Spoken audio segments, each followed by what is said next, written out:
ठीक है। तो वो 10 बाय 10 का एक छोटा सा खोखा था। तो आपने कितने पैसे लगा के वो कियोस्क चालू किया था?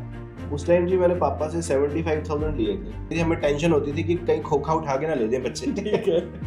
देखो जी मैंने 1 साल में ले ली थी गाड़ी। वंडरफुल। मतलब सेकंड ईयर में आप गाड़ी में जाने तब लगे? मैं सेकंड ईयर में गाड़ी में गया था college and that was my Volkswagen Polo। तो आपका बर्गर क्या पाकिस्तान भी जाता है? They also have money in pockets and they want to spend on good things।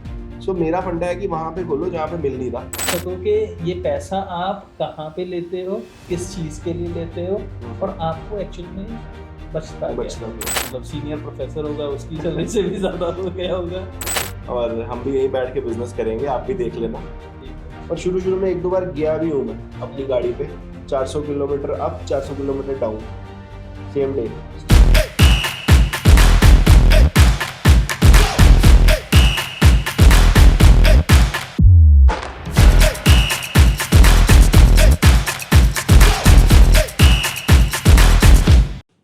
Hello everyone, आज का हमारा जो पॉडकास्ट है ये उन लोगों के लिए है जो कोई नया बिजनेस स्टार्ट करना चाह रहे हैं या सोच रहे हैं कि मेरे पास पैसा पड़ा है, मैं कहाँ पे इन्वेस्ट करूं।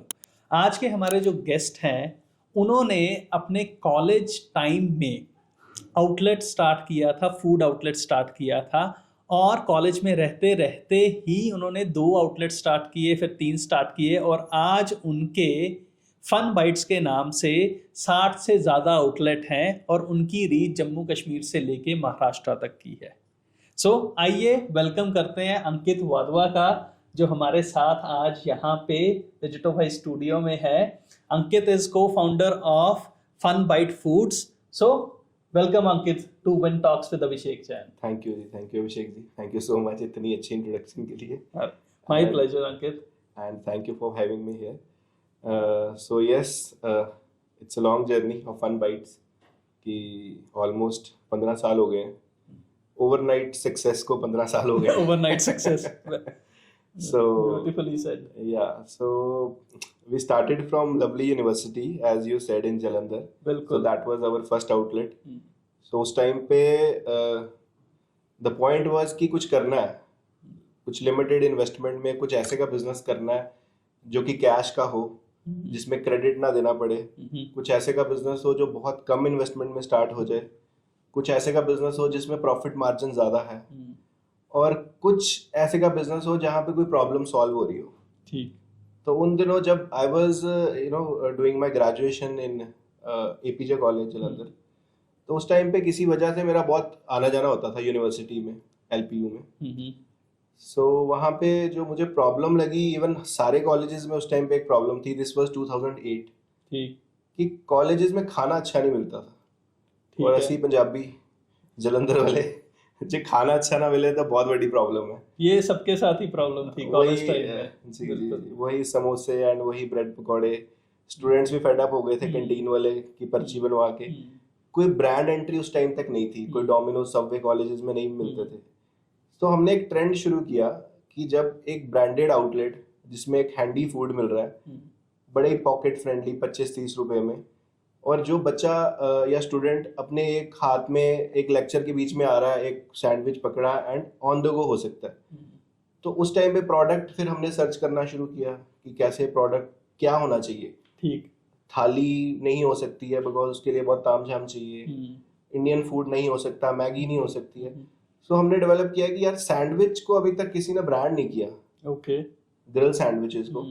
तो उस टाइम पे सैंडविचेस इतने ज़्यादा पॉपुलर नहीं थे, तो हमने बहुत सारी वैरायटी के सैंडविचेस एलपीयू में एज अ ट्रायल बेसिस मैं कह सकता हूँ कि स्टार्ट किया। तो उसमें इतना ज़बरदस्त रिस्पॉन्स आया पहले कियोस्क में ही। ठीक है। तो वो 10 बाय 10 का एक छोटा सा खोखा था। तो आपने कितने पैसे लगा के वो कियोस्क चालू किया था? उस टाइम जी मैंने पापा से 75,000 लिए थे, मुझे याद है, और वो भी बड़े मुश्किल से मिले थे। ठीक है। उसके लिए मैं उनको 3 बार यूनिवर्सिटी लेके गया, दिखाया उनको कि ये मेरा प्लान है। मेरे वो वेंचर कैपिटलिस्ट वही थे क्योंकि उस टाइम तो आई वाज 19 इयर्स ओल्ड, तो मुझे किसी बैंक ने भी फंडिंग नहीं देनी थी। तो वो एक स्टार्ट, मुझे लगता है स्टार्ट बड़ी जरूरी होती है। अगर मैं उस टाइम सोचता कि मैं कोई फ्रेंचाइज ले लूं या मैं कुछ सोचता कि मैं कोई बड़ी इन्वेस्टमेंट करूं, उस टाइम पे शायद नहीं हो पाता। बिल्कुल। बट कहीं ना कहीं वो छोटी सी इन्वेस्टमेंट से मुझे समझ आ गया कि बिजनेस का होता क्या है, बिल्कुल। प्रॉफिट और एंड वो लॉस क्या होता है। आपका लर्निंग ग्राउंड बन गया हाँ, बेसिकली। वो हमारा एक वो वाला मॉडल बन गया जिससे हमने सीखा बहुत कुछ है। एंड लवली यूनिवर्सिटी में फिर हमें बड़ा अच्छा रिस्पॉन्स मिला। 10-10 20-20 फुट की लाइनें लगने लग गई उस कियोस्क के बाहर। हम 9 बजे सुबह खोलते थे, तो हम जब आउटलेट ओपन होता था तो पहले ही बच्चों की इतनी लंबी लाइन होती थी, हमें टेंशन होती थी कि कहीं खोखा उठा के ना ले जाएं बच्चे। ठीक है। तो उससे थोड़ा कॉन्फिडेंस आना शुरू हो गया कि भाई अच्छा कर रहे हैं काम, सही है, एंड इसको हम आगे लेके जा सकते हैं। So then the founders of Lovely University, I remember, वो खुद आए, उन्होंने देखा कि यार टेस्ट बड़ा अच्छा है आपका, so they are also into food business, lovely sweets. बड़ा हाइजीनिकली आप कॉलेज के अंदर एक सेटअप लेके बैठे हो जो कि ट्रेडिशनल कैंटीन वाला नहीं दे रहा। तो हमारा इस इंडस्ट्री से कोई लेना देना था नहीं, बिल्कुल, ना ही कोई मेरे फादर का कुछ इससे कंसर्न था फास्ट फूड इंडस्ट्री या फूड एंड बेवरेज इंडस्ट्री से। सो उसके बाद फिर थोड़ा कॉन्फिडेंस आया कि हर कॉलेज में ये प्रॉब्लम है, तो ये प्रॉब्लम सॉल्व कर रहे हैं तभी बच्चे हमारे पास आ रहे हैं बाकी आउटलेट्स को छोड़ के। बिल्कुल। तो फिर एक एलपीयू में हमने सेकंड आउटलेट ओपन किया। एलपीयू में ही? हाँ, बिकॉज कैंपस 600 एकर्स का है। वंडरफुल। सो एक जगह से दूसरी जगह जाने के लिए आज तो कन्वेंस चाहिए उनके कैंपस के अंदर। So then we entered into GNDU Amritsar. Very nice. ये उस टाइम पे आप पढ़ रहे थे? हाँ, पढ़ाई चल रही थी, अभी मेरी ग्रेजुएशन कंप्लीट नहीं हुई थी, तो मैं एग्ज़ाम देने जाता था। और मैंने आपको बताया जैसे एपीजे कॉलेज था मेरा और जीएनडीयू के अंडर ही था, so I did my BCom from APJ. तो एक प्रॉब्लम समझ आ गई कि कॉलेजेस में अच्छा खाना नहीं है, उसको सॉल्व करने पे लग गए हम उस टाइम पे। फिर बहुत सारे ब्रांड उतर आए, डोमिनोज आ गया, सबवे आ गया, बहुत सारे ब्रांड्स एंटर करके उन्होंने भी आइडेंटिफाई कर लिया कि एक्चुअली जिस यूनिवर्सिटी में 5000 से ऊपर का स्ट्रेंथ है वहां पे हम एक फूड आउटलेट सेटअप कर सकते हैं। बिल्कुल। फन बाइट्स का भी यही क्राइटेरिया है, 5000 से बिलो स्ट्रेंथ के नीचे हम कॉलेज नहीं टच करते। Okay. And day scholar college नहीं उठाते, हम होस्टलियर वाला कॉलेज ही चूज करते थे उस टाइम पे। सो 2011 में हमें इतना कॉन्फिडेंस आ गया था कि हमने मार्केट में पहला आउटलेट खोल दिया था। एंड उसके बाद फिर एक्सपैंड करना स्टार्ट किया। बट जो हर्डल्स आए हमें इस पूरी जर्नी में, वो स्टार्टिंग में तो बहुत सारे थे कि जब पहला आउटलेट खोलना था तो क्रिटिसिज्म किया। एक क्वेश्चन है मेरा यहाँ। हाँ जी।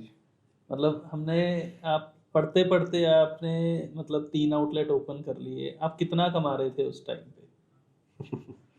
ये अच्छा क्वेश्चन है। तो उस टाइम पे like I was earning more then 1 lakh per month from one outlet? From 1 outlet. Oh wonderful. ये तो मेरे को लग रहा है कि आपका जो सबसे मतलब सीनियर प्रोफेसर होगा उसकी सैलरी से भी ज्यादा हो गया होगा। सो मतलब थोड़ा शुरू से कह सकते हैं कि एक बिजनेस माइंड है, तो फूड बिजनेस में प्रॉफिट अच्छा है। आज भी अगर हम फ्रेंचाइज देते हैं तो हम क्लेम करते हैं कि 60% ग्रॉस प्रॉफिट है फूड में। एंड हमारा जो प्राइमरी कुजीन है दैट इज सैंडविच, बर्गर्स। तो इस प्रोडक्ट में मतलब आप मान के चलिए कि अगर कोई मेरे से फ्रेंचाइज लेता है तो अगर कोई 100 रुपये का एमआरपी है तो उसकी 40 रुपीज़ की कॉस्टिंग आ रही है। 60 इज द जीएम और ग्रॉस प्रॉफिट, एंड उसमें हमने जो भी रिमेनिंग एक्सपेंसेस निकाल के 30 is the net profit. Right. So एक नॉर्मल कॉलेज में अगर मैं स्ट्रेंथ की बात, जैसे मैंने 5000 स्ट्रेंथ बताया आपको, अगर आप सिर्फ 100 स्टूडेंट्स को पर डे का केटर कर रहे हैं और एवरेज टिकट साइज जो हम एवरेज बिलिंग साइज की बात करते हैं दैट इज 250 रुपीज़, तो 250 रुपये आजकल नॉर्मल एवरेज टिकट साइज चल रहा है कि अगर आपने एक बर्गर लिया, एक सैंडविच लिया, एक ड्रिंक लिया तो आपका 250 जा रहा है। तो 250 का 25,000 is the average sales. 7.5 lakh का आपका टर्नओवर हो गया मंथली। सो आप एवरेज निकाल लीजिए इसका 30%, आराम से आप 2-2.5 लाख रुपया कमा लेते हैं। बिल्कुल। और यूनिवर्सिटीज या कोई कैप्टिव एरियाज जैसे मेट्रो स्टेशन, बस स्टैंड्स, रेलवे स्टेशन जहाँ पे आपका हैवी फुटफॉल एरियाज है, इवन मैं मॉल्स की भी बात करूँगा, वो बात अलग है, मॉल्स वाले रेंट बहुत चार्ज करते हैं। ये जो एरियाज हैं इसको मैं कैप्टिव में डिफाइन करता हूँ, और एक जनरल मार्केट होगी जो रेगुलर मार्केट्स है। कैप्टिव एरियाज में आराम से आप 100 का वॉक इन एक्सपेक्ट कर सकते हो दिन का।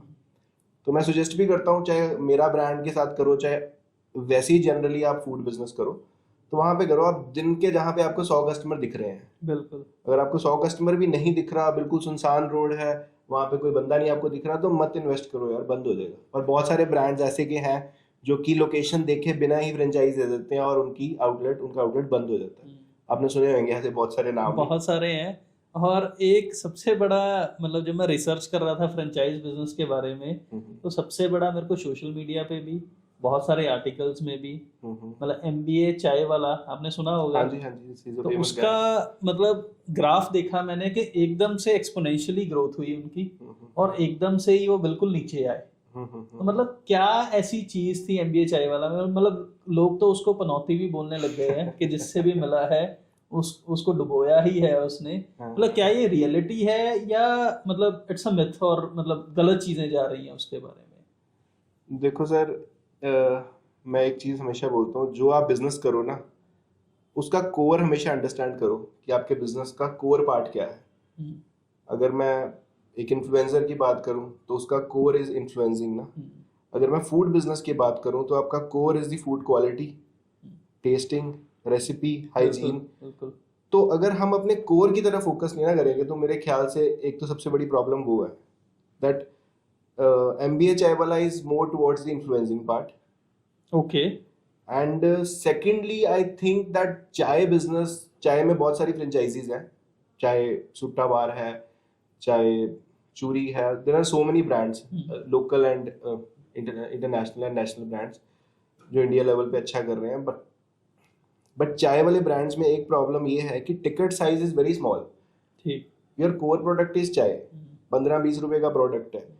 रेंटल आज की डेट में आप जस्टिफाई नहीं कर पाओगे। अगर आज आप चंडीगढ़ की बात करो, आपने 17 सेक्टर में या 34 सेक्टर में, या हम दिल्ली की बात करते हैं, आप कनॉट प्लेस में शॉप खोल रहे हो, आप ग्रेटर कैलाश में खोल रहे हो, बॉम्बे सेंटा क्रूज में कर रहे हो, जम्मू की बात कर रहे हैं, गांधीनगर में कर रहे हो आप, मतलब I am almost aware of the every area.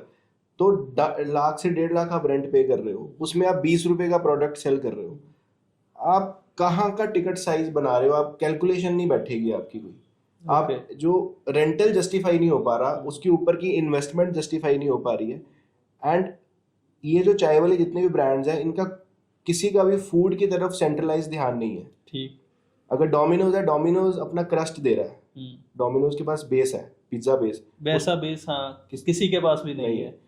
इसी तरह से सबवे के पास अपनी इन हाउस ब्रेड्स हैं, सॉसेज हैं, मैकडीज के पास अपनी बर्गर पैटीज हैं जो उसकी USP है, पिज्जा हट के पास उसका वो बटरी बेस है। चाय वाले ब्रांड के पास ऐसा क्या है जो आप घर नहीं बना सकते, या कोई और आउटलेट रिप्लेस नहीं कर सकता, या जो लड़का उसके पास काम कर रहा है वो बगल वाली दुकान पे जाके भी वो सेम चीज बना देगा। इट्स जस्ट अ चाय पत्ती जो आपको आसाम से मिल जाएगी, जो एक ग्रेड होता है जो कि स्टीमर में बनती है। It's a normal thing. आप किसी भी चाय वाले रिटेलर या होलसेलर से मिलो, आपको फॉर्मूला बता देगा। It's a 5 minute thing in food industry. So USP नहीं है। मुझे सबसे बड़ा पॉइंट ये लग रहा है, चाय बिजनेस में there is no USP, that is the only reason of failure. बाकी तो चलो जोक्स बन जाते हैं जितने भी बने हैं, बिकॉज जिसका नाम ज्यादा उसकी बदनामी भी ज्यादा, क्योंकि वो बहुत बड़ा इन्फ्लुएंसर है MBA चाय वाला, तो उस वजह से फिर लोग कुछ ना कुछ बात करते हैं। बट हाँ, फ्रेंचाइजीज शटडाउन इतनी ज़्यादा हुई हैं जिस वजह से एक बहुत ज़्यादा लोगों में एग्रेशन आया उसके अगेंस्ट। और फ्रेंचाइजी शटडाउन होने का कारण बहुत सिंपल है, दैट कोर बिजनेस पे फोकस नहीं है, फूड बिजनेस पे। एंड कोई भी, अगर मैं अपने फन बाइट्स की बात करूँ, हाँ ठीक है, 10-20% का shutdown is a normal thing, कि लोकेशन में गलती हो गई, या आपका कोई लीजिंग में प्रॉब्लम हो गई, या स्टाफिंग में इशू आ गया, 10-20% नॉर्मल। अगर 100 आउटलेट खोलोगे तो 90 सस्टेन कर रहे हैं या 80 सस्टेन कर रहे हैं, दैट इज फाइन। बिल्कुल। लापिनोज ब्रांड है, 600-700 आउटलेट हैं, 1-2 बंद होते हैं, सोके, मतलब सचिन तेंदुलकर भी कई बार 0 पे आउट हो जाता है, राइट। तो कई बार इंडिया भी वर्ल्ड कप पिछला हार गया था जो नवंबर में हुआ। बिल्कुल। तो failure is a normal thing, but अगर फेलियर 80% पे है तो फिर मतलब बिजनेस मॉडल में प्रॉब्लम है। तो मतलब MBA चाय वाला एक इन्फ्लुएंसर है, वो एक उसका कोई फ्रेंचाइज मॉडल प्रॉपर नहीं है। फ्रेंचाइज मॉडल में इशू है, बिजनेस मॉडल में भी इशू है, मेन्यू कार्ड में इशू है मेरे ख्याल से तो। ओके। क्योंकि सिर्फ चाय के बेसिस पे ब्रांड नहीं बन सकता। तो इसको अंकित मेरे को थोड़ा और एक्सप्लेन करो। मतलब वैसे जब मैंने आपसे पूछा था आप कितना कमा लेते हैं, आपने मेरे को एक फिगर दी थी, पर मेरे को डेफिनेटली वो एक दिन में तो नहीं हुआ होगा। बिल्कुल। और क्या आपको उस टाइम पे चैलेंजेस आए थे? मतलब now you have open 60 outlets which are like running very amazingly, पर आपको उस टाइम पे क्या दिक्कतें आई थी कि जिसको पार करके आप आज इस पोजीशन पे पहुंचे हो? दिक्कतें फर्स्ट स्टेज से स्टार्ट हो जाती हैं, जब आप आइडिया उस टाइम पे जब आपकी जेब में पैसे नहीं है, आपने अपने पेरेंट्स से सपोर्ट लेनी है, तो पहली प्रॉब्लम तो वही है कि पैसा कहाँ से आएगा। दूसरी ये है कि क्रिटिसिज्म हर स्टेज पे आपको मिलेगा। आप बाहर निकलोगे, आपको लोग कहेंगे तू आज बिजनेस करेगा। जैसे मुझे याद है, हमने जो पहला आउटलेट खोलना था, तो एक कैंटीन वाले अंकल थे, वो बोलते थे कि अ, आप ताड़े वर्गे 36 आए और 36 गए। ठीक। मतलब पंजाबी में बड़ी कहावत है ये, तेरे जैसे 36 आ रहे हैं और 36 जा रहे हैं यहाँ पे, तो कोई बिल्कुल। सस्टेन नहीं कर पा रहा। तो मैंने कहा कोई नहीं, हम भी गुरु मूवी देख के आए हैं। ठीक है, ठीक है। कि हम जैसे 36 आते नहीं है, हम जैसे 36 के 36 छुड़ा जाते हैं। ठीक है। और हम भी यहीं बैठ के बिजनेस करेंगे, आप भी देख लेना। तो फिर अंकल भी, चलो उस टाइम अंकल, हर बार ये जरूरी नहीं है कि हम हर बंदे को एक्सप्लेन करें। अगर हमारे माइंड में क्लियर कट प्लान है, तो पंजाबी में कहावत है ना, जब सूरज चढ़ना तो सबने देख ही लेना। बिल्कुल। तो कई बार बताने की जरूरत नहीं होती, बट हाँ स्टार्टिंग में क्रिटिसिज्म मेन प्रॉब्लम मेरे ख्याल से फेस करनी पड़ती है हर एंटरप्रेन्योर को। एंड स्टार्टिंग फ्रॉम द रिश्तेदार पहले, तो फिर दोस्त यार, कुछ भी आउट ऑफ द बॉक्स आप सोचो, अपने पेरेंटल बिजनेस से सेपरेट सोचो। अगर पेरेंट्स आपके सर्विस में है, आप बिजनेस के बारे में सोचो, तो आपको हर जगह से क्रिटिसिज्म मिलता है। दैट्स अ नॉर्मल, उसको बहुत लाइटली लो और अपना डे टू डे प्रैक्टिस करते रहो बिजनेस की। और eventually it's not a one day thing, it's like years and years लग जाएंगे। लकीली अगर आपको एक दिन सक्सेस मिल भी जाती है, महीने 2 महीने में जल्दी मिल जाती है, तो फिर फेलियर आना है। So for me like success is the gaps between the two failures. ठीक। एक फेलियर हुआ, उसके बाद आपका अप जाता है, फिर आप सक्सेसफुल हो जाते हो, फिर आपको फेलियर करना पड़ता है। अगर शाहरुख खान की एक पिक्चर हिट हो रही है, तो दूसरी फेल भी हो रही फ्लॉप है, भी फ्लॉप हो भी हो सकती रही है, है। और तीसरी फिर हिट हो सकती है। So it's like a up and down thing, just like a Sensex ना। वो हमारे को प्रैक्टिस करना ही हाँ, वो पड़ेगा। माइंडसेट पहले रख के चलो। If you want to do business, entrepreneur बनना है, तो ये सोच के चलो कि यार लोगों का आज क्रिटिसिज्म भी सहना पड़ना है। आज भी हमें क्रिटिसिज्म मिलता है, आज भी अगर हमारे को किसी आउटलेट पे कुछ अच्छा काम नहीं कर पा रहे हैं, आज भी हमें सुनने को मिलता है। बट अब सुनने की आदत पड़ गई है। और मतलब touchwood we are growing, and आज 60+ आउटलेट्स हो गए हैं। J&K में हमारा मेजर नंबर है, फ्रॉम जम्मू कश्मीर सांबा, वहाँ तक हमने आउटलेट्स खोल लिए हैं, जहाँ पे मतलब पाकिस्तान के बॉर्डर है, जहाँ पे डायरेक्ट बस नहीं जाती, वहाँ पे फन बाइट्स मिलेगा आपको। ओके। आप पुंछ राजौरी बिल्कुल बॉर्डर एरियाज हैं, वहाँ पे आपको फन बाइट्स के 1000-2000 स्क्वायर फीट वाले स्टोर्स मिलेंगे। Very nice. सो मेरा शुरू से फंडा क्लियर रहा है कि आउटलेट वहाँ खोलो जहाँ लोग क्रेव कर रहे हैं और जहाँ पे वो चीज़ है नहीं है। अगर प्रॉब्लम सॉल्व नहीं कर रहे हैं, तो बिजनेस बन नहीं पाएगा। तो आपका बर्गर क्या पाकिस्तान भी जाता है क्या? मैं तो कहता हूँ खा लें वो भी, हम तो अच्छा काम ही कर रहे हैं कि हम तो अच्छी रेसिपीज वाली आइटम्स टेस्ट करवा रहे हैं, तो बर्गर तो वो भी खा ही सकते हैं। तो हमारा एक पुंछ में स्टोर है, that is very close to Pakistan border. वहाँ फन बाइट्स के आउटलेट के पीछे ही पाकिस्तान दिखता है। ओके। एंड एक राजौरी में है, सुंदरबनी में है, ये सारे बॉर्डर एरियाज हैं।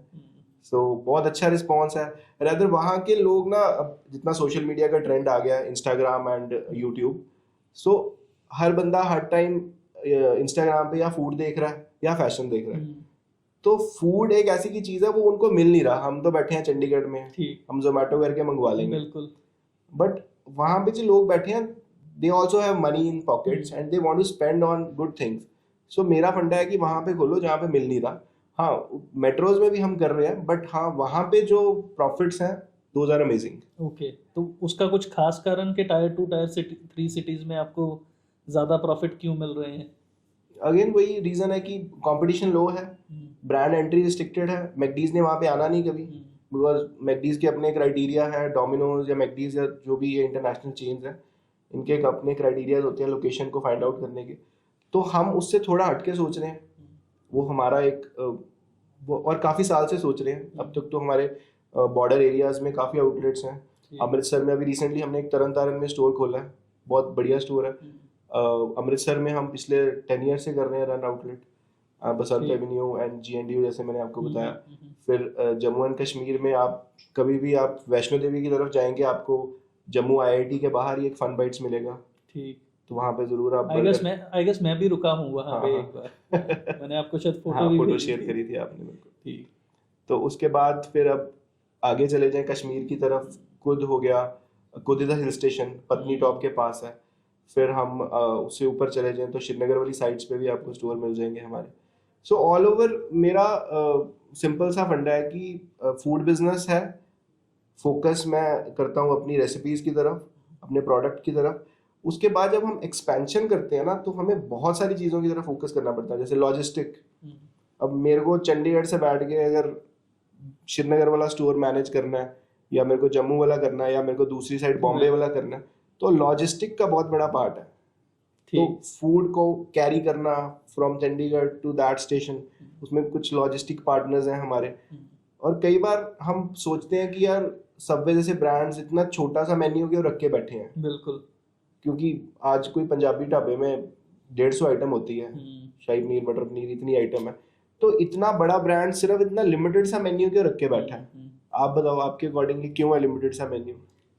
बिकॉज वो, मेरे को ये लगता है कि एक्सपर्टीज है शायद उनकी। बिकॉज हर जगह पे सेम टेस्ट देना एक बहुत बड़ा चैलेंज है। ओके।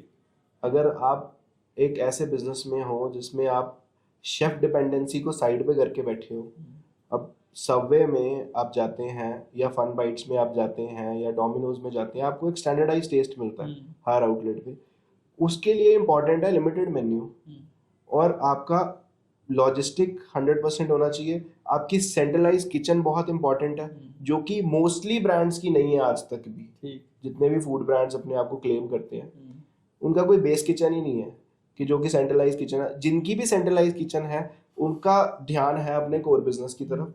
अगर एक आउटलेट खोल लिया, 2 खोल लिए, 5 खोल लिए, 10 खोल लिए, अब this is the right time to develop a central kitchen, जहां से आप अगले 100 की तैयारी कर सकते हो। ठीक। अगर आप अपनी बेस किचन नहीं बनाओगे, अगर आप और लोगों से सामान लेके अपना रीलेबलिंग करोगे या कुछ भी करोगे, टोपी घुमाओगे, तो कल को आपका प्रोडक्ट USP नहीं रहेगा। तो अंकित, आप बार बार सेंट्रलाइज्ड किचन मतलब एक वर्ड यूज कर रहे हो, हमारी ऑडियंस को आप समझाओ कि एग्जैक्टली सेंट्रलाइज्ड किचन है क्या।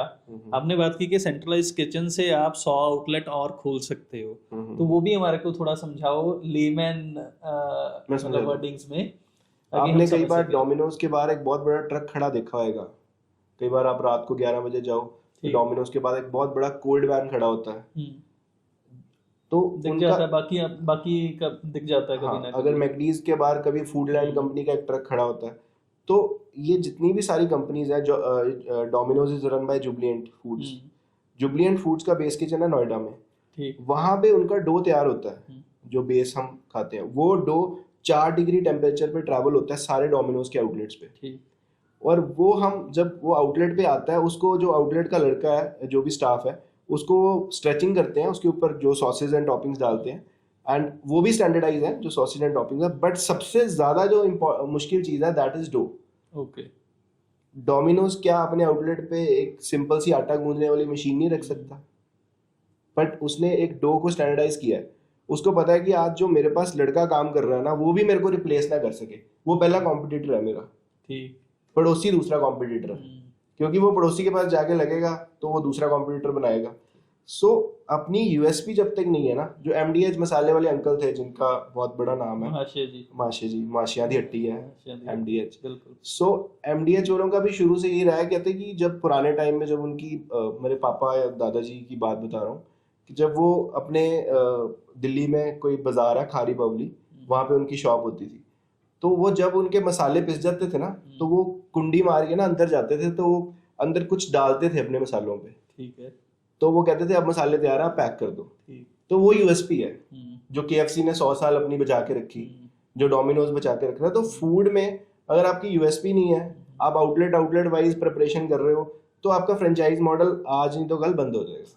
तो आप यूनिट वाइज कर लो, और सारा ही कंपनी ओन्ड सेटअप कर लो, अपने खुद ही रन कर लो अपने stores, rather than giving the franchisee to the third party।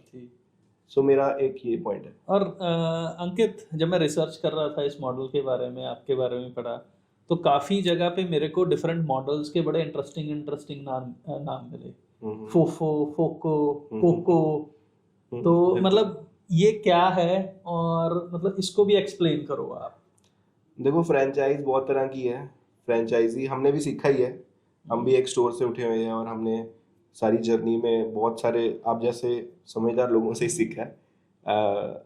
कुछ कंसल्टेंट्स हायर किए हैं पूरी जर्नी में, जिन्होंने हमारा फ्रेंचाइज मॉडल डेवलप किया।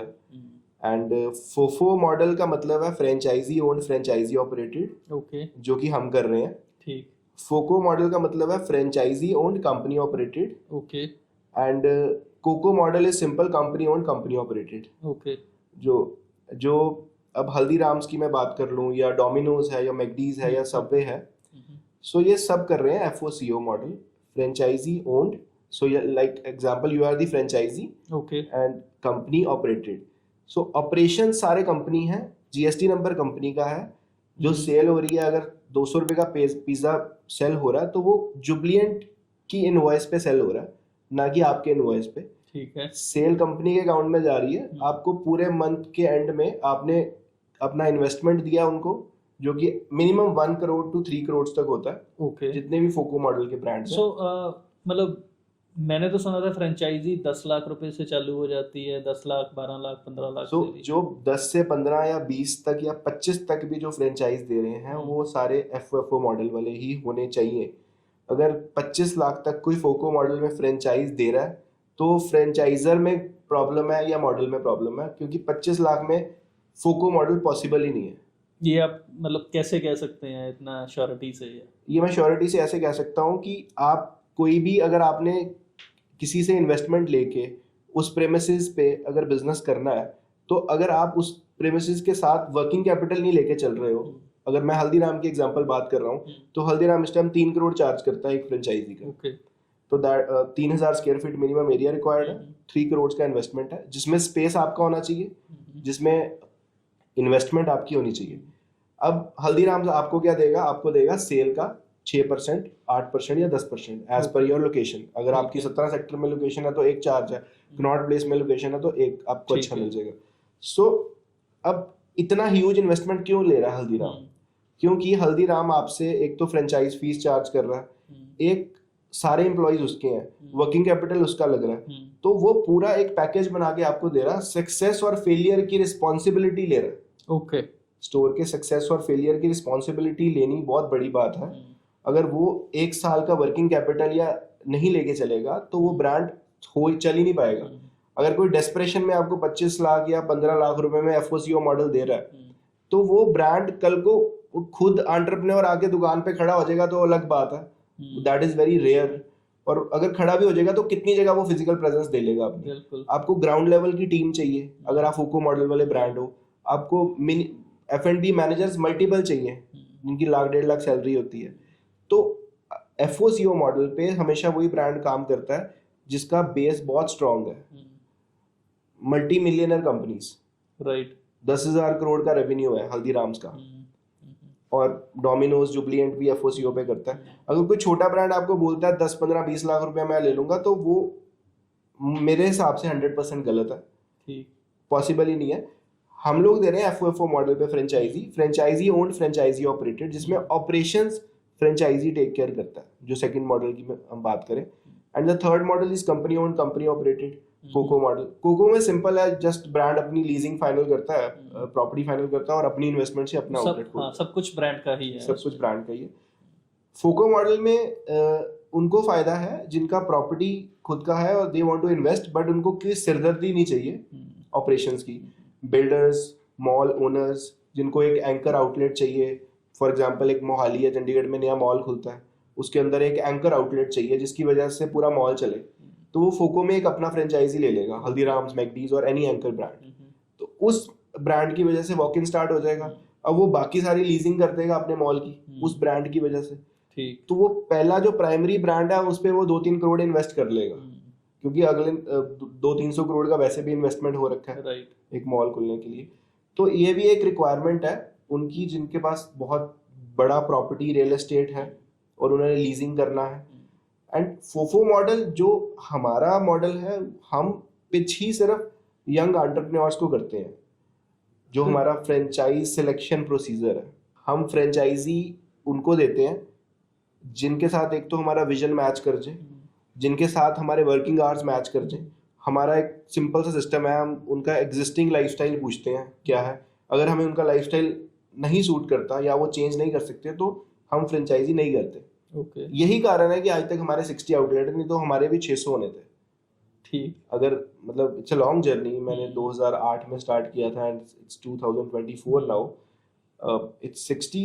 आप प्राउडली बोल रहे हैं, मैं कह रहा हूँ बहुत कम है 60। और जो हमारे स्टेज पे ब्रांड स्टार्ट हुए थे उनके कईयों के 600 से वापस 60 आ गए हैं। ओके, 600 पहुंच के फिर अभी 60 आ हाँ, गए हैं। वो बहुत सारे ऐसे के brand they were not sustainable, या सस्टेनेबल नहीं है। तो ये सबसे बड़ी प्रॉब्लम ही यही है कि आप अगर फ्रेंचाइज सिलेक्शन नहीं कर रहे हो, अगर आप अपना मैं तो फ्रेंचाइज पार्टनर बोलता हूँ, मेरी तरफ से तो जिसको मैंने फ्रेंचाइज दी वो मेरा पार्टनर है। अगर वो बंदा कहे जी मेरे पापा के पास 2 करोड़ रुपया है, मेरा लगवा दो, खाली पड़ा हुआ है, तो वो मेरे लिए नहीं है, वो मेरा, मैं उसको पिच ही नहीं कर रहा हूँ उसको। पर आप सस्टेन नहीं कर पाओगे इतना पैसा लेके। नहीं, हम तो सस्टेन, हम बड़े फेयर टर्म्स पे काम कर रहे हैं।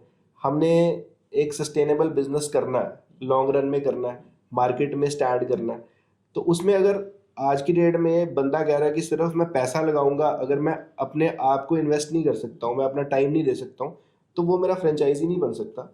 मेरे को जो भी फ्रेंचाइजी मेरा है उसको मैन पावर हैंडलिंग की समझ होनी चाहिए या इंटरेस्टेड होना चाहिए समझने के लिए, उसको डेली बिजनेस ऑपरेशंस में इंटरेस्ट होना चाहिए। वो एक ऐसी कि मतलब मैं आपको बोलूं कि गाड़ी हम उसको बना के दे देंगे, ड्राइव उसको करनी पड़ेगी। ठीक, अगर वो ले जाके दीवार में ठोक देगा तो वो ड्राइवर्स फॉल्ट है।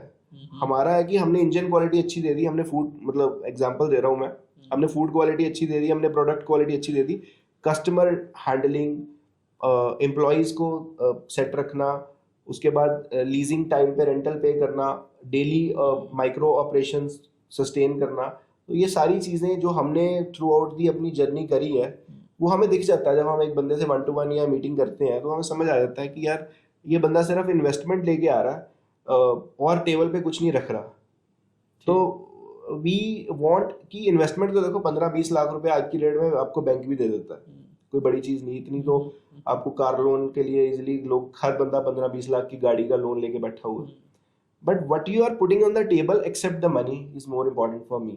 अच्छा अंकित, मेरे को एक चीज बताओ, आपको अगर आपका आइडियल इन्वेस्टर मिल जाए जो बोले कि मैं पैसा भी लगा सकता हूँ, मैं टाइम भी लगा सकता हूँ, तो फिर आप कैसे उसकी हेल्प करेंगे? मतलब how will you help him make money in a right way? देखो, एक तो है कि छोटा इन्वेस्टर जिसकी मैं बात करता हूँ कि the person who is willing to spend 15 to 25 lakhs ना, वो तो franchisee owned French FOFO model पे ही मेरे साथ काम कर सकता है। उसको मैं फ्रेंचाइजी दे सकता हूँ एंड वो मेरा फ्रेंचाइज पार्टनर बन सकता है। अगर if he is aspirant of doing food business, उसकी इच्छा है कि जी मैं एक फूड एंड बेवरेज बिजनेस में एंट्री करना चाहता हूँ। देखो हाँ, मतलब एस्पिरेशन बहुत लोगों की होती है कि यार मेरे को कुछ फूड में करना है, पर उसको नॉलेज नहीं है। मतलब how will you help him? So यही मतलब हमारा प्राइमरी काम ही यही है। फ्रेंचाइज का मतलब क्या है कि franchise is the consultation with the brand name. अगर आप अपना बिजनेस करना स्टार्ट करेंगे आज 15-20 लाख घर से लेके, तो आपने जो हमने 15 साल की पूरी स्ट्रगल करी है उसमें जो भी समझा है, जितने भी कंसल्टेंट्स हायर किए हैं, जिन्होंने हमारे साथ मिल के मेन्यू डेवलप किए, जिन्होंने हमारे फ्रेंचाइज मॉडल्स डेवलप किए, जिन्होंने लोकेशन ढूंढनी समझाई हमें, जिन्होंने ये समझाया कि येलो कलर का इस्तेमाल मेन्यू में करो, वो हंगर जनरेट करता है। एक मेन्यू जो आप KFC में जाके देखते हो तो वो एक नॉर्मल बंदे की टेंडेंसी होती है कि वो लेफ्ट टू राइट ही पढ़ता है। तो सेंटर में आपका टॉप सेलर होना चाहिए, लेफ्ट साइड लो सेलिंग, जिसका मतलब लो प्राइसिंग कि 20 रुपए 30 रुपए वाली आइटम्स लेफ्ट साइड होनी चाहिए। ठीक है। और राइट साइड पे वो आइटम्स होनी चाहिए जो कम बिकती हैं। ठीक। तो ये जो सारी चीज़ें हैं, इस तरह की बहुत सारी चीज़ें हैं। टिकट साइज क्या होता है, किस तरह आप एक लोकेशन का एनालिसिस करते हैं, एम्प्लॉय हायरिंग कैसे करनी है, आपने हर जगह सेम टेस्ट कैसे देना है, एक बंदे को सिंप्लीफाइड वे में आपने ट्रेनिंग कैसे देनी है। ये एक लेमैन आपने हायर किया, एक लड़का था जो पहले केमिस्ट शॉप पे काम कर रहा है, वो आज सबवे में काम कर रहा है, वो कैसे सेम क्वालिटी का सेम टेस्ट का सब बना लेता है जो पिछले 5 साल पुराना एम्प्लॉय बना के दिखा रहा था। ठीक। सो ये चीजें अगर आपने समझनी है तो वो फ्रेंचाइज लेने का फायदा है। अगर आप ये चीजें पूरी स्ट्रगल करना चाहते हो तो आपका भी उतना ही पैसा वेस्ट हो जाएगा जितना आपने हमें देना है। ठीक। तो अल्टीमेटली ये है कि कंसल्टेंट हमने भी हायर किए हैं, हमने भी बहुत सारे पैसे इन्वेस्ट करके एक मॉडल डेवलप किया है। Branding, interior of the store, हर चीज, छोटी से छोटी एक एम्प्लॉय की टी शर्ट भी मैटर करती है जो आप क्या पिच करना चाह रहे हो। आपके आउटलेट के बाहर आपके टफन ग्लास पे क्या फोटो लगा हुआ है, आपके टेबल पे क्या जो टेंट कार्ड लगा हुआ है, आपके पीओएस पे क्या टेंट कार्ड लगा हुआ है, आपके एम्प्लॉयज की कैप पे क्या है, आपके एम्प्लॉय के पीछे क्या है मेन्यू में। तो वो जो आप पिचिंग कर रहे हो ना वो A to Z तक जाती है। तो वो सारी चीजें आप अपने फ्रेंचाइज फ्रेंचाइजी पार्टनर को हाँ, this is a part of the franchise journey जो बंदा हमसे फ्रेंचाइज लेगा। Starting from signing up the MOU, जब हम MOU पहले साइन करते हैं उसके बाद लोकेशन विजिट स्टार्ट होती है हमारी, till the delivery of the outlet जो कि पूरा 2 महीने का प्रोसेस रहता है। उसके बाद ऑपरेशंस में हम हेल्प करते हैं, जितना भी सारा इन्वेंट्री यूज हो रहा है उसकी हमारी बेस किचन मैन्युफैक्चरिंग है जो हमने पहले डिस्कस किया। So the point is very simple कि अगर कहीं फन बाइट्स खुल रहा है, एक तो आमने सामने उसकी कॉपी ना आ सके, कोई हमारा एम्प्लॉय किसी दूसरी जगह पे जाके सेम टेस्ट ना दे सके, आउटलेट जो लोग हमारे कस्टमर्स हैं उनको कुछ डिफरेंशिएशन मिले जिसकी वजह से वो कहें कि जी फन बाइट्स पे जाके खाना है। ठीक। जैसे हम कहते हैं कि जी उसके छोले भटूरे खाने हैं, उसकी कचौरी खानी है, उसका पिज्जा खाना है, तो वो डिफरेंशिएशन हमने शुरू से सोचा था हम क्रिएट करेंगे। जैसे लाहौरी जीरे की मैं बात करूं तो उसका ड्रिंक में एक फैक्टर है, मतलब आप उसका ड्रिंक पियोगे तो आपको एक वो डिफरेंट है। उसने उसका भी एक यूएसपी पॉइंट है, the taste is the food and beverage business में सबसे बड़ी equity is the taste, the biggest equity. So investor for me is a small investor जो कि मेरे से फ्रेंचाइज लेके इस विजन, जिस इंटेंसिटी के साथ मैं बात कर रहा हूँ, इसी इंटेंसिटी के साथ वो काम कर सके, वो मेरे लिए आइडल इन्वेस्टर है। हाँ, अगर कोई वेंचर कैपिटलिस्ट आता है, बहुत बड़ा फंड लेके आता है, वो कहता है कि जी हमने 20-25 आउटलेट्स खोलने हैं, तो उसका स्कोप सिर्फ इन्वेस्टमेंट ही है, then we can think about the FOCO। Okay, otherwise not the 25-30 lakh वाला इन्वेस्टर कहे कि जी भैया मेरे से 25-30 लाख ले लो और आप काम करो और मैं घर बैठ के पकौड़े खाऊं। That is not possible. वो बेटर है कहीं और पैसा डाल दे, म्यूचुअल फंड में या शेयर्स में या FD करा लो, वो बेटर है। जब तक आप पैसा लगा के उस पैसे पे काम नहीं कर सकते हो ना, मेरे ख्याल से बिजनेस नहीं करना चाहिए। ठीक। चाहे अपना करो, चाहे किसी के साथ कोलैबोरेशन में करो, चाहे फ्रेंचाइज लो, चाहे डिस्ट्रीब्यूशन लो, जेड़ा मर्जी काम करो, बट आई थिंक आप खुद इतनी मेहनत करते हो, आप भी इन्वेस्टमेंट जिस बंदे, जब हम हमारी ना एक ह्यूमन साइकोलॉजी है, जब हम किसी की डिस्ट्रीब्यूशन या किसी की फ्रेंचाइजी लेते हैं ना तो हमारे अंदर एक डिपेंडेंसी सी आ जाती है। हम सोते जागते सोचते हैं कि पता नहीं वो करेगा तभी चलेगा। अंकित, एक और चीज बताओ, मैं मेरे मन ही मन में सोच रहा था कि 25-30, मेरे दिमाग में हमेशा आता है कि यार पैसा मेरा लग रहा है फ्रेंचाइज, मतलब किसी भी ब्रांड की फ्रेंचाइज लेने के लिए, मैं फ्रेंचाइज को पैसा क्यों दूं? और ये क्वेश्चन है जो शायद मेरे को लगता है कि सभी जो फ्रेंचाइज ओनर्स हैं उनके दिमाग में भी आता होगा, या जो खोलना चाह रहे हैं उनके दिमाग में भी आता होगा। मतलब आप 15 से 25 लाख रुपए चार्ज करते हो, या मतलब कोई भी, अगर हम जेनरिकली भी बात करें कि फ्रेंचाइजीज 15 से 25 लाख रुपए चार्ज करती हैं, मतलब क्या आपके लिए पॉसिबल है कि आप ब्रेक करके इसको बता सको कि ये पैसा आप कहाँ पे लेते हो, किस चीज के लिए लेते हो, और आपको एक्चुअल में बचता क्या? और हाँ, जो आपका इन्वेस्टर है उसको क्या मिल रहा है एग्जैक्टली? सो अगर हम छोटे मॉडल की बात करें जो कि 300 स्क्वायर फीट का हम बोलते हैं एक्सप्रेस या टेक अवे मॉडल, उसमें हम 15 लाख का इन्वेस्टमेंट बोलते हैं। इसमें से 15 लाख का आपको ब्रेकडाउन मैं बता रहा हूँ जो आपका क्वेश्चन है। तो यही मतलब एक मतलब लोगों को ये ना लगे कि हम लोग फन बाइट्स के बारे में बात कर रहे हैं, जेनरिकली आई गेस ये सभी फ्रेंचाइज के लिए ऐसा ही होता होगा। सभी का सेम ही है।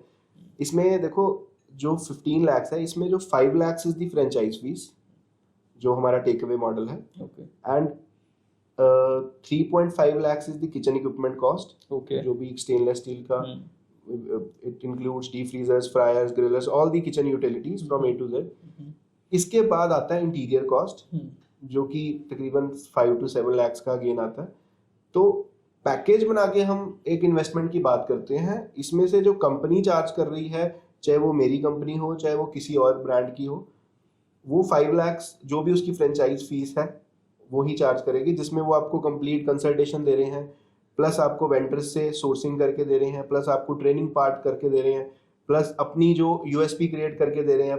कंप्लीट पैकेज का आपसे हमने 5 लाख लिया, जिसमें हमने जितना ट्रेनिंग मैनेजर का कॉस्ट आया, उसकी ट्रैवलिंग हुई, हमारे आर्किटेक्ट्स की विजिट हुई, हमने आपको पूरा लेआउट 3D बना के दिया, आउटलेट के इंटीरियर्स का डिजाइनिंग हुआ।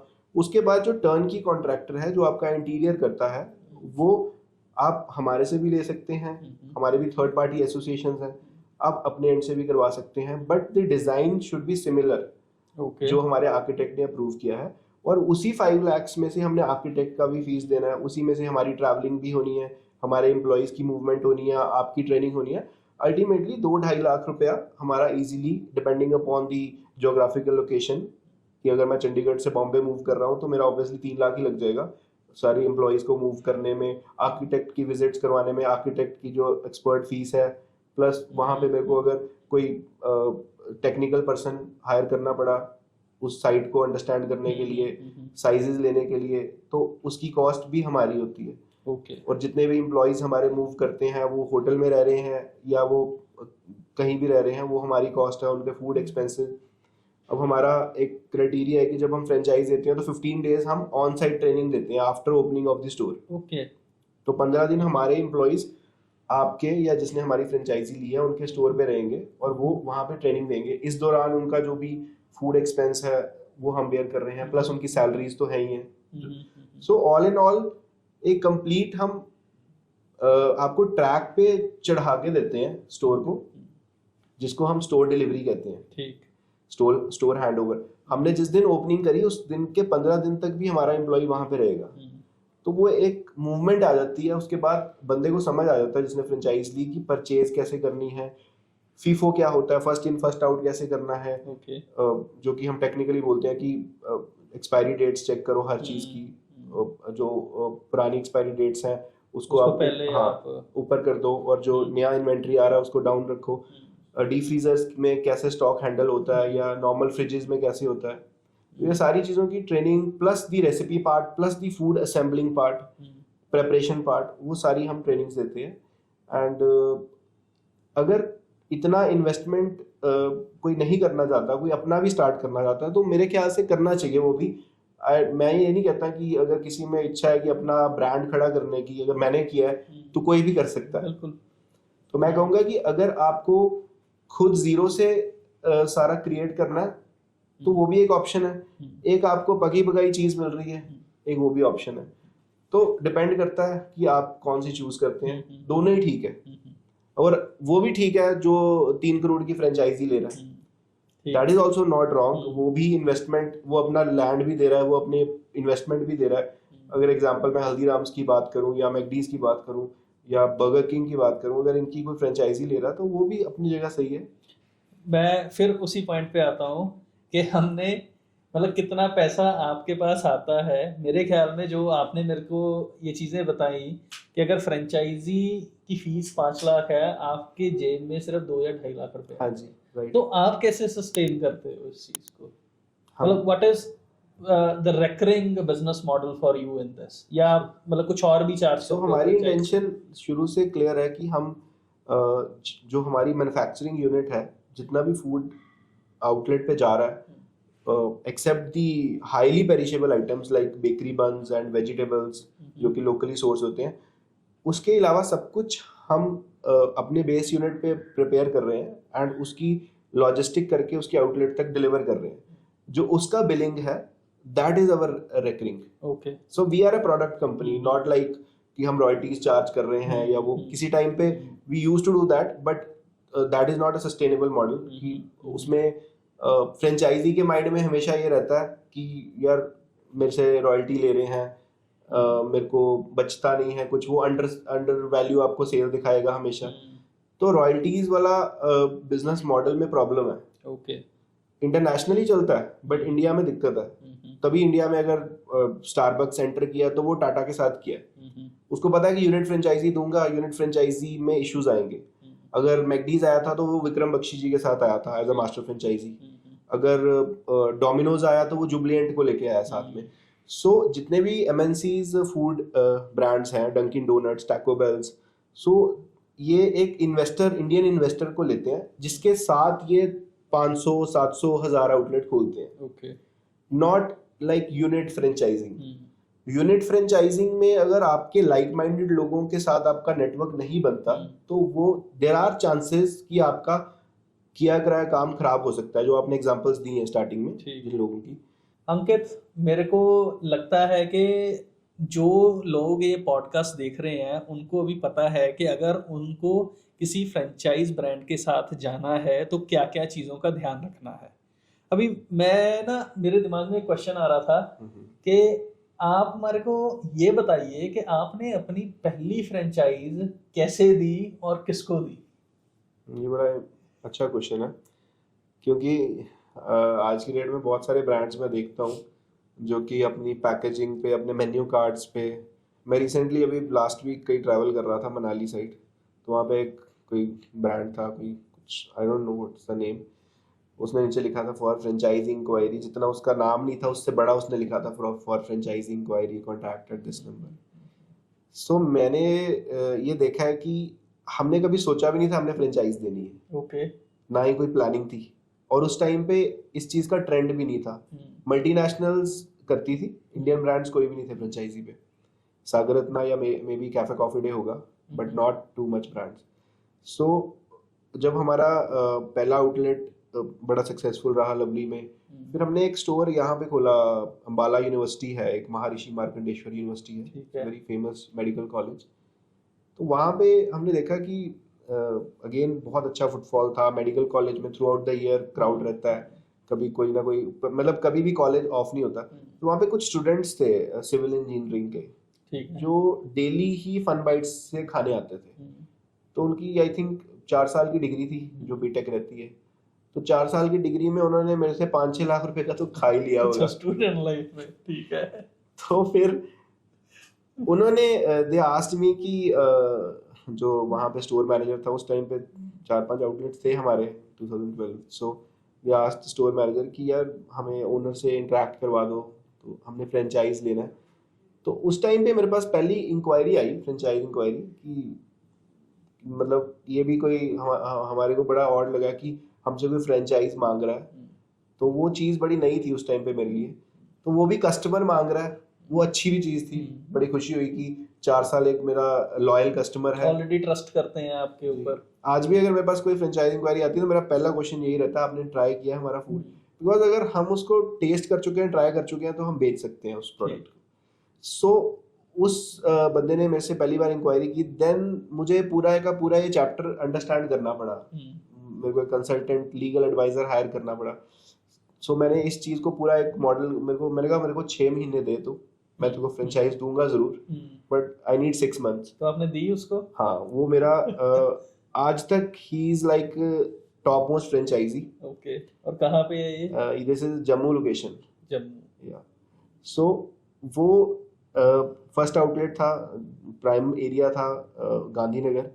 एंड जो उस बंदे ने जब जितनी शिद्दत से उसने फ्रेंचाइज मांगी, उतनी शिद्दत से ही उसने आज तक स्टोर चला रहा है। And now he owns multiple Fun Bites, बहुत सारे Fun Bites he owns, and he is earning more than 5-7 lakhs per month. So he is happy.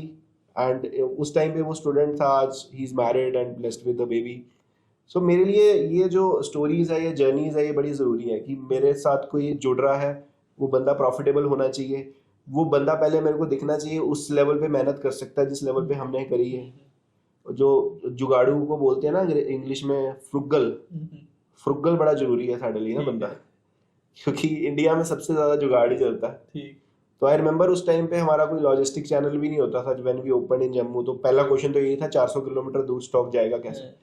बड़े जुगाड़ लगाए, आइस बॉक्सेस लिए, देखा कि कौन सी बसेस जाती हैं उस ट्रैक पे, उन बसेस के साथ टाई अप किया, उसमें डब्बों में ड्राई आइस डालते थे।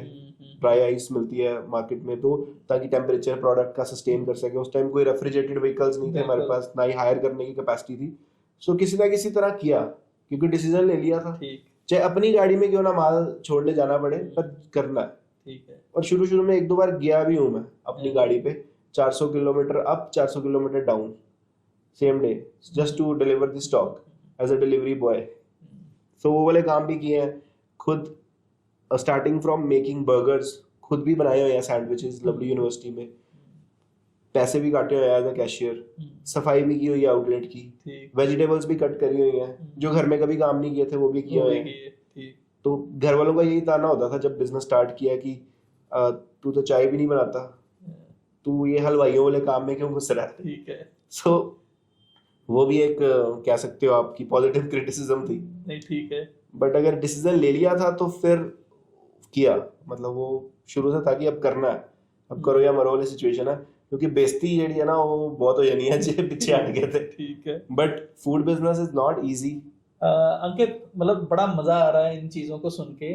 कोई और मतलब ऐसी स्टोरी अपने मतलब फन बाइट से रिलेटेड जो आपको मोटिवेट करती हो, जो आप सोचते हो कि यार ये स्टोरी जो है मेरे दिल के बड़े करीब है?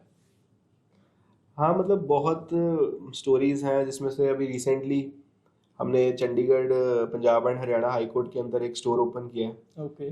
सो एक हमारा स्टोर है अमृतसर GNDU में। सो वहाँ से किसी ने LLB करी है, सरदार जी हैं, तो वो मेरे को रिसेंटली अभी मिले इधर हाई कोर्ट में। Now he is practising in high court, Punjab and Haryana high court. So वो मेरे को बताते कि यार मैं तेरे पास ना पनीर कोरमा सैंडविच खाने आता था अपनी सहेली ਨੂੰ ਲੈ ਕੇ, ठीक। ਤੇ ਹੁਣ ਉਹੀ ਸਹੇਲੀ ਮੇਰੀ ਵੋਟੀ ਬਣ ਗਈ ਹੈ, ਤੇ ਮੇਰਾ ਹੁਣ ਬੇਬੀ ਵੀ ਆ, ਤੇ ਮੈਂ ਹੁਣ ਤੇਰੇ ਇਸ ਸਟੋਰ ਤੇ ਆਵਾਂਗਾ। ठीक। ਤੇ ਮੇਰੇ ਖਿਆਲ ਨਾਲ ਉਹ 2010 ਦੀ ਗੱਲ ਕਰ ਰਹੇ ਹੋਣੇ, Oh my God, 2010 oh the, my ਤੇ God। 14 ਸਾਲ ਬੈਕ।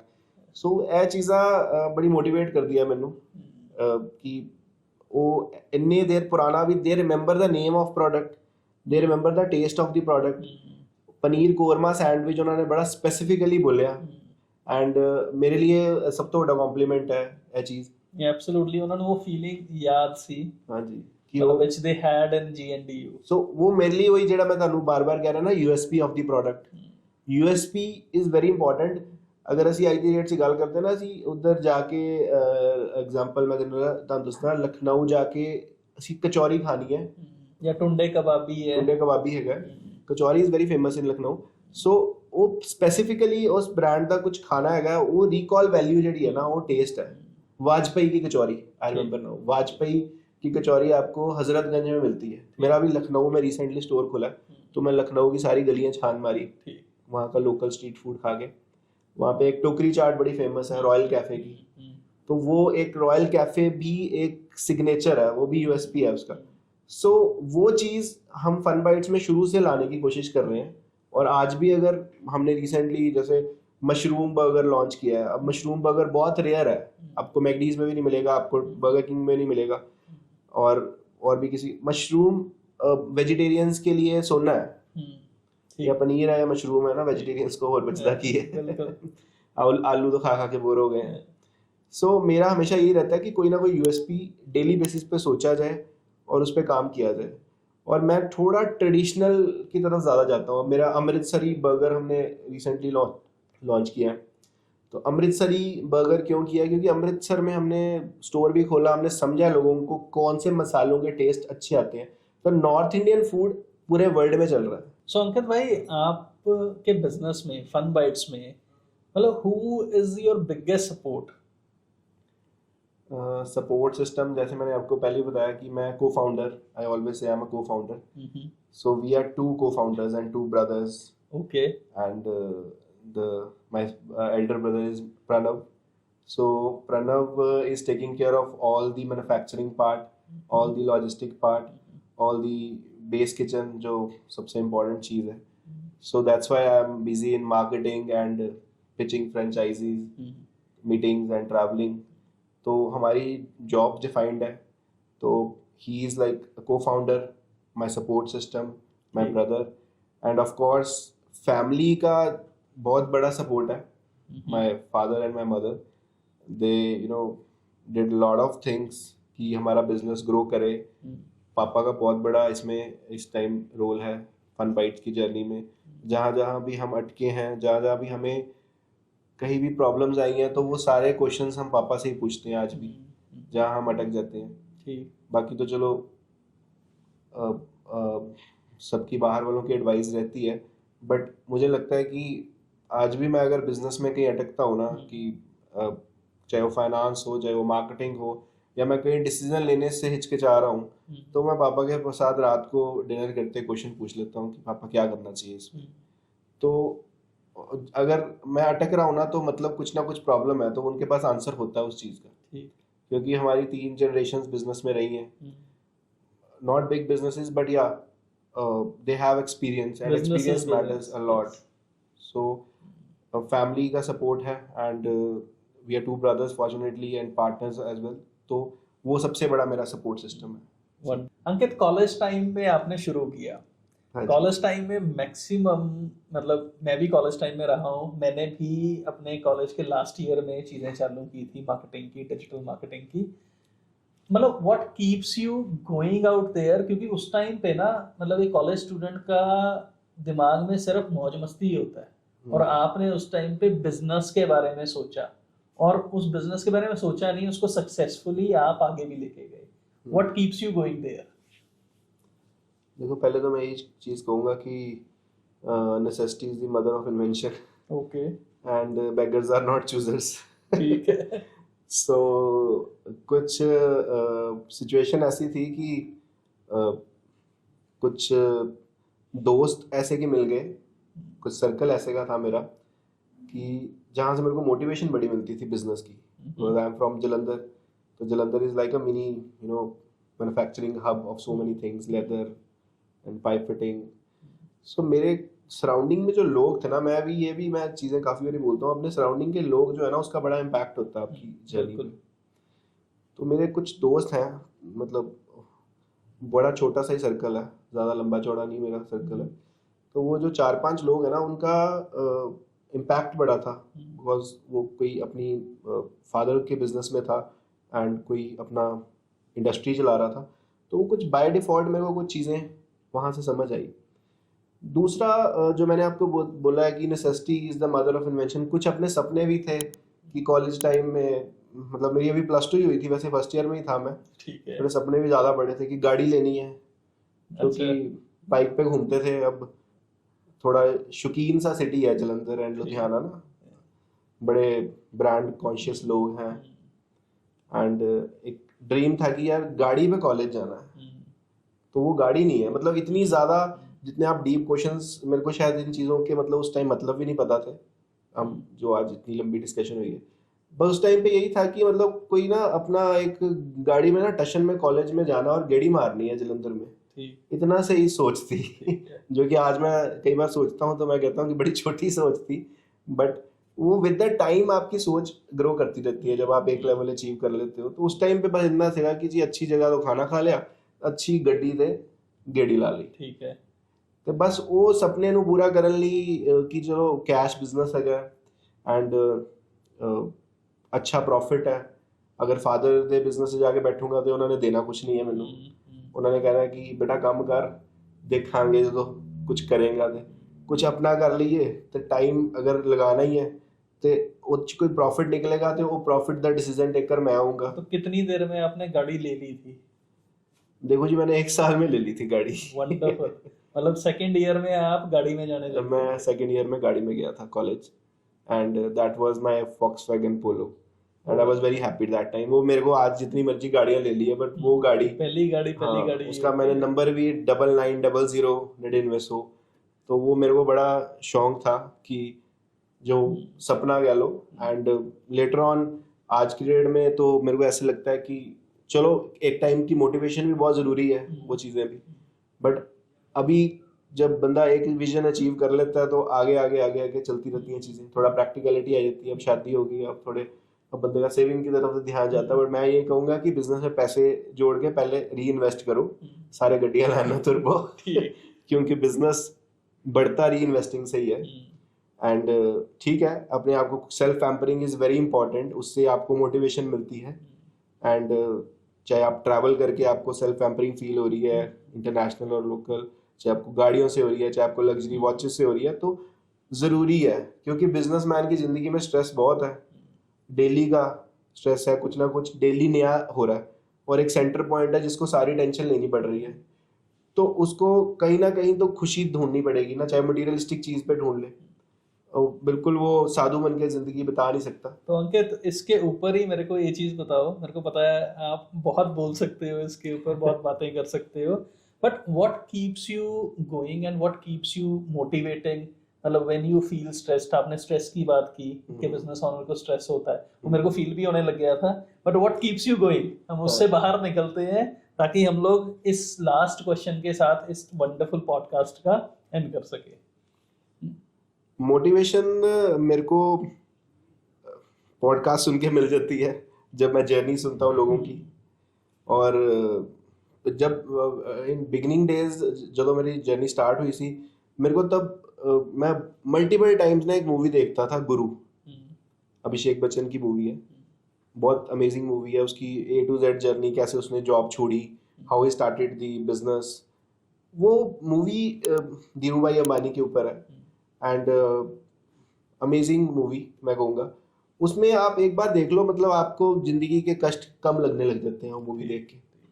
दूसरा, बाकी पंजाबी बंदे हो, दिलजीत दोसांझ के गाने सुन लो तुम। ठीक है, बड़ी all time favourite of all Punjabis, Jatt and Juliet भी आ गई है उनते 3, तो ਉਹਦੇ गाने ਗੱਡੀ चला लो हाई वॉल्यूम करके, ये प्रमोशन नहीं चल रही है, हाई वॉल्यूम पे करके गाने लगाओ पंजाबी सिंगर्स के, जिसमें मेरा फेवरेट दिलजीत है, तो अपने आप स्ट्रेस निकल जाएगा, अगले दिन की फिर तैयारी करो।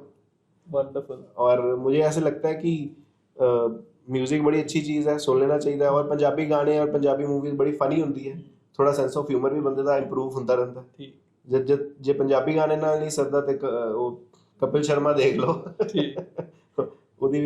ਉਹਦੀ ਵੀ चीज़ां सुन के बंदा अपना स्ट्रेस भूल जाता है। मेरे को लग रहा है कि आप अभी कपिल शर्मा की तरफ जा रहे हैं, देखने जा रहे हैं, तो मेरे को लग रहा है कि this is I guess the end of the podcast, और हमारे को शायद यही विराम देना चाहिए, और हमारी ऑडियंस को भी पता लग गया है कि आप किस तरीके से मोटिवेटेड रह रहे हैं।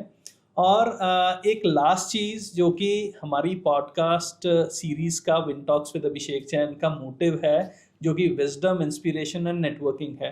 विजडम अंकित ने हमारे साथ शेयर की, इंस्पायर किया हम लोगों को अपनी जर्नी के साथ, और एक लास्ट चीज़ है नेटवर्किंग।